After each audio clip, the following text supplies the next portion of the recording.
7 things you do at night that throw your workout in the trash.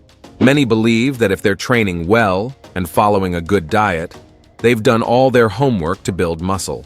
However, it's only during sleep that your body releases essential anabolic hormones for muscle growth, such as GH and testosterone. Additionally, it's also during sleep that most of the recovery and regeneration of muscle tissues damaged during training takes place. A study published in the Journal of Musculoskeletal and Neuronal Interactions showed that individuals with sleep deprivation experienced a significant reduction in muscle protein synthesis, even while maintaining their diet and training unchanged. And that's not all. Inadequate sleep also affects your energy levels, your motivation to train, your ability to concentrate, and even your food choices. Did you know that we tend to eat more caloric and less nutritious foods when we're tired? It's true. That's why today you'll see the 7 most common nighttime habits that throw all your gym effort in the trash. Habit number 7, training at night. If you're one of those who can only go to the gym after work, around 7 in the evening or even later, you need to know that this may be negatively affecting your sleep quality and, consequently, your gains. When you train, your body releases a series of hormones like adrenaline and noradrenaline. These hormones are great for training. They increase your strength, focus, and performance. The problem is that they also activate your sympathetic nervous system, putting your body in a state of alertness. It's as if you were telling your brain, hey, it's not time to relax, we need to be active. A study published in the European Journal of Applied Physiology demonstrated that individuals who trained up to 2 hours before bedtime experienced significant delays in falling asleep and reductions in sleep quality, measured by the decrease in slow-wave sleep, which is the most restorative phase of sleep.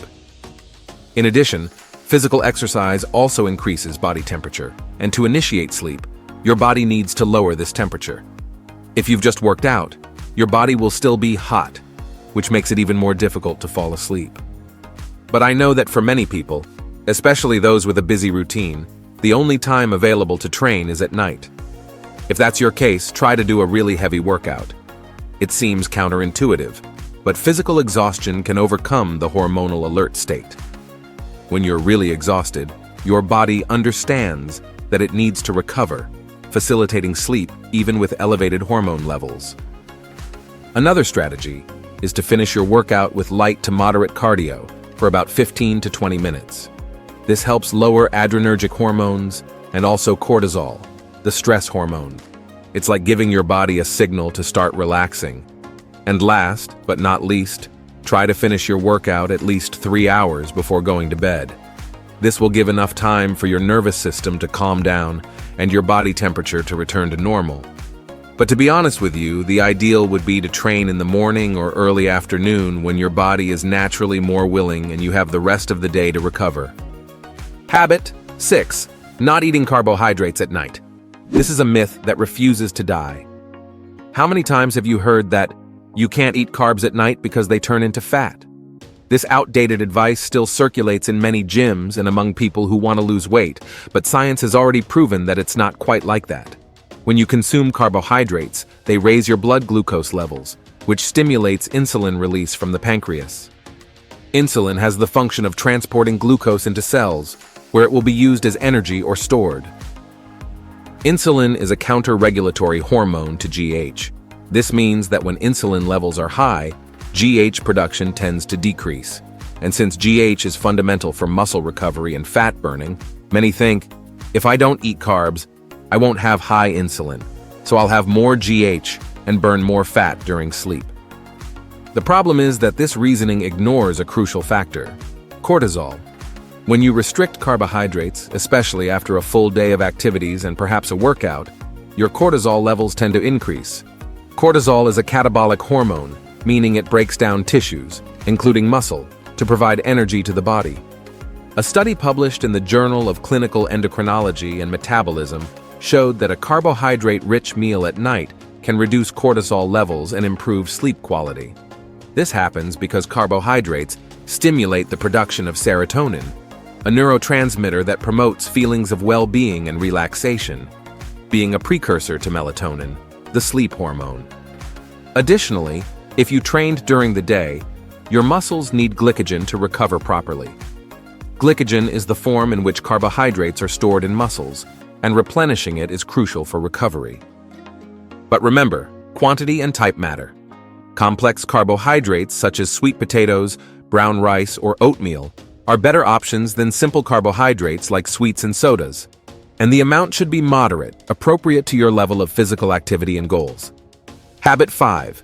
Using cell phones or any type of screen before sleeping. This is a practically universal habit these days, but it's also one of the most harmful to your sleep. The screens of cell phones, tablets, computers, and TVs emit blue light, a type of light that has a short wavelength and high energy. The problem is that this blue light suppresses the production of melatonin, the hormone responsible for regulating our sleep-wake cycle. Melatonin is produced by the pineal gland in the brain, but is only released when there is an absence of light, especially blue light. It signals to the body that it's time to sleep, reducing body temperature, lowering blood pressure, and preparing the body for rest. A study published in the Journal of Clinical Endocrinology and Metabolism found that exposure to screen light for just 2 hours before bed reduced melatonin production by about 22%. Another study in the journal Sleep demonstrated that using electronic devices before bed not only delayed the onset of sleep, but also reduced the amount of REM sleep, the most important phase of sleep for memory consolidation and learning, and left participants more sleepy the following morning, even after sleeping the same number of hours. For bodybuilders, this is especially problematic. As I've already mentioned, sleep is when much of the muscle recovery and release of anabolic hormones occurs. When you harm your sleep by using screens, you're directly affecting these processes. In addition, the content we consume on screens, whether watching videos, browsing social media, or answering work emails, frequently stimulates us mentally, causing agitation or worry, which makes it even more difficult to fall asleep. The ideal would be to completely avoid screens at least 1 to 2 hours before bedtime. But I know that can be difficult these days.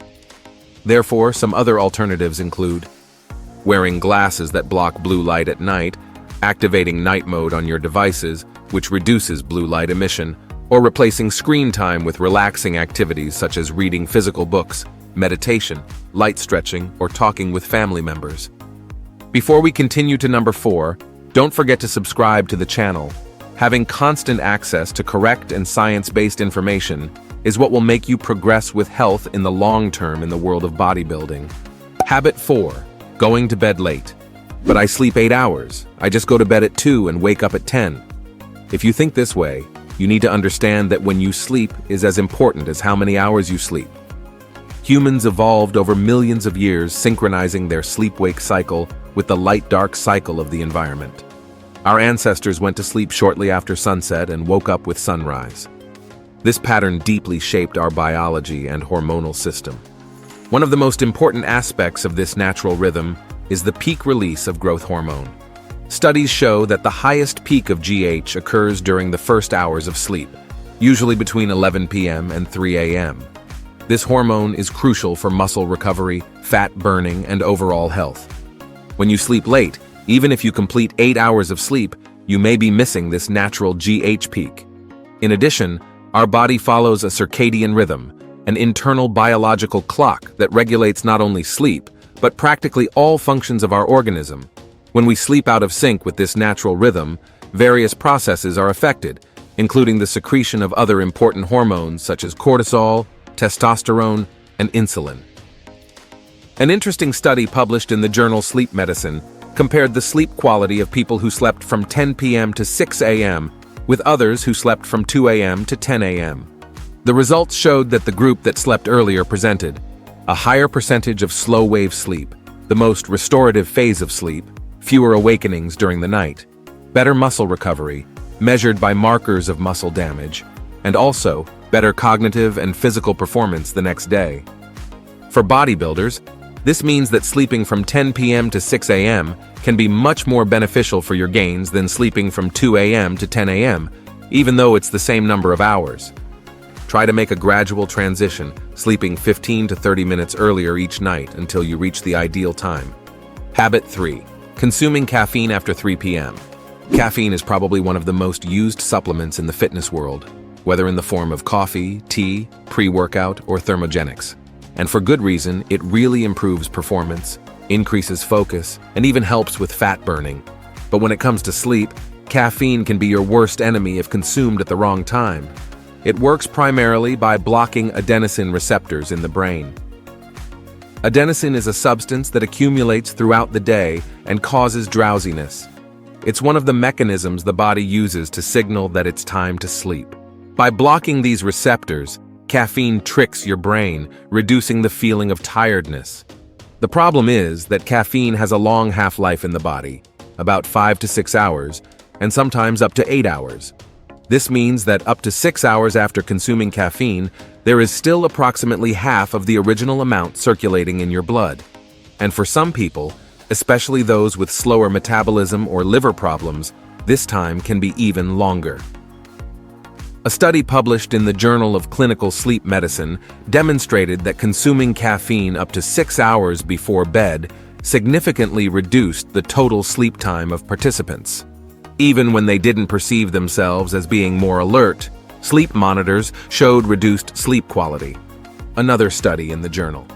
Sleep showed that caffeine not only delays the onset of sleep, but also reduces the deeper and more restorative phases of sleep, such as slow-wave sleep and REM sleep.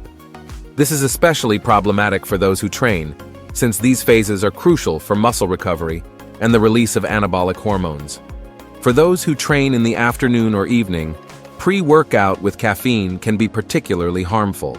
Many products contain high doses. Some have up to 300 to 400 milligrams of caffeine per serving, equivalent to 3 or 4 cups of strong coffee. Consuming this at 6 p.m. or 7 p.m. means you'll still have significant amounts of caffeine in your blood at midnight. Therefore, for most people, avoiding caffeine after 3 p.m. is a good rule. If you train in the afternoon or evening and feel you need a boost, consider alternatives with less or no caffeine, such as caffeine-free pre-workouts, beta-alanine, which causes that tingling sensation and can increase disposition, and citrulline malate, which improves blood flow and endurance. If you absolutely need caffeine for your afternoon-evening workout, try to reduce the dose to the minimum effective amount. Remember, that energy boost in training can cost dearly when it's time to recover. Habit 2. Having heavy meals at night. It's important to clarify something right away. This topic doesn't contradict what we said about consuming carbohydrates at night. One thing is to include a moderate portion of carbohydrates at dinner. Another completely different is to have a heavy meal, full of fats, and in large quantity shortly before going to bed. When you consume a very large and heavy meal close to bedtime, your digestive system needs to work intensively to process it. This can prevent your body from entering the deeper and more restorative phases of sleep, since part of your energy is being directed to digestion. Digestion is a process that consumes energy and resources from the body. During ideal sleep, your metabolism naturally slows down and your body directs its resources to recovery processes, tissue repair, and hormonal regulation. When you overload your digestive system before sleep, you create a competition for these resources. A study published in the Journal of Clinical Gastroenterology showed that eating large meals within 3 hours before sleeping is associated with an increase in acid reflux and indigestion, which can interrupt sleep several times during the night, even if you don't fully wake up. In addition, fat-rich meals are particularly problematic. Fat is the macronutrient that takes the longest to be digested, up to 6 to 8 hours for a fat-rich meal, compared to 3 to 4 hours for carbohydrates and proteins. This doesn't mean you should go to bed hungry. The ideal strategy is to have a moderate meal 2 to 3 hours before sleeping, with a balanced combination of proteins, complex carbohydrates, and a limited amount of healthy fats.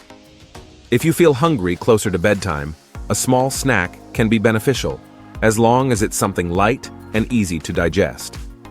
Good options include a slow-digesting protein, such as casein, for example, with a little oatmeal, Greek yogurt with some berries, or a boiled egg with a slice of whole grain bread. These options provide nutrients to sustain your recovery during the night without overloading your digestive system. Error 1. Drinking too much water before bed. Drinking large quantities of water, or any other liquid shortly before sleeping can be counterproductive for your sleep quality, and consequently, for your gains. The problem is simple to understand. When you drink a lot of liquid before bed, you significantly increase the chances of waking up during the night to go to the bathroom. These sleep interruptions, even if brief, can prevent you from reaching or maintaining the deeper phases of sleep, which are crucial for muscle recovery. Each time you wake up during the night, your body needs to go through all the sleep phases again to reach the more restorative phases, such as slow-wave sleep and REM sleep. This can mean that, even sleeping the right number of hours, you are not getting quality sleep. A study published in the journal European Urology Focus showed that the need to urinate during the night, also called nocturia, is associated with a significant reduction in sleep quality and cognitive and physical performance the next day. Another study in Sleep Medicine Reviews indicated that even brief awakenings to go to the bathroom can reduce total time in deep sleep by up to 20%. Frequent interruptions can compromise this hormonal release, and consequently, harm the gains of athletes and bodybuilders. The goal is to stay well hydrated throughout the day, but gradually reduce liquid consumption in the 2 to 3 hours before bed. Some specific strategies include drinking most of your daily water intake in the early hours of the day and during training, reducing liquid consumption after dinner, and if you feel thirsty before bed, drink small sips, just enough to relieve the sensation of dry mouth. Also remember that diuretic beverages such as teas and coffee can further increase the need to urinate during the night. And if besides improving habits to sleep better, you also want to discover 5 isometric positions to do at home that deeply activate the muscles of your body, we've left a video appearing right now on the screen showing and explaining how to do them and the benefits of each one. Don't miss it. Thank you for watching this far, and may God bless you, my friend.